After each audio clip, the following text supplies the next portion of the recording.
म्हणजे काय, एक धक्कादायक सत्य ज्याच्यावर आज आपण बोलणार आहोत. सध्या सगळीकडे एकच चर्चा सुरू आहे, नवतपा.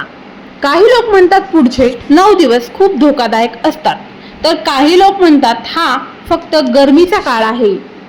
परंतु खरंच नवतपा म्हणजे काय, तो का येतो आणि या दिवसांत नेमकी कोणती काळजी घ्यायला हवी, तर आजच्या व्हिडिओमध्ये आपण नवतपाचं संपूर्ण सत्य जाणून घेणार आहोत. सर्वप्रथम समजून घेऊया नवतपा म्हणजे काय. नव म्हणजे 9 आणि तापा म्हणजे उष्णता, म्हणजेच प्रचंड उष्णतेचे 9 दिवस. दरवर्षी मे महिन्याच्या शेवटी किंवा जूनच्या सुरुवातीला हा काळ येतो.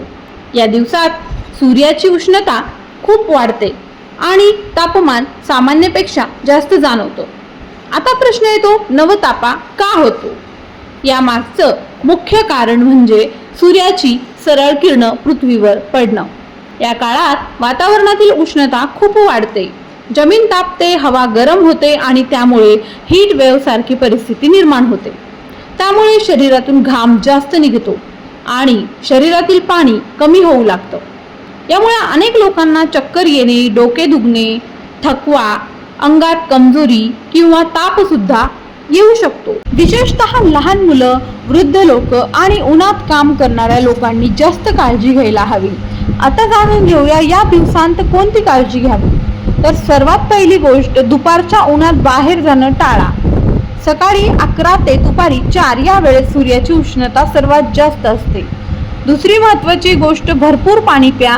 फक्त तहान लागल्यावरच नाही, तर थोड्या वेळाने पाणी घेत राहा. तिसरी गोष्ट, ORS, लिंबू पाणी, ताक किंवा नारळ पाणी प्या. यामुळे शरीरातील पाण्याची कमतरता कमी होते. बाहेर जाताना डोक्यावर टोपी, कापड किंवा छत्री वापरा. हलके आणि सैल कपडे घाला आणि शक्य असेल तर शरीर थंड ठेवण्याचा प्रयत्न करा. काही लोक नवतापाकडे दुर्लक्ष करतात, पण हीट स्ट्रोक हा खूप धोकादायक प्रकार असू शकतो. वेळेत काळजी घेतली नाही तर तब्येत गंभीर होऊ शकते. म्हणून पुढचे काही दिवस स्वतःची आणि आपल्या कुटुंबाची विशेष काळजी घ्या. तुमच्या भागात तापमान किती आहे ते कमेंटमध्ये नक्की सांगा आणि अशीच माहितीपूर्ण व्हिडिओ पाहण्यासाठी चॅनलला सबस्क्राईब करायला विसरू नका. धन्यवाद.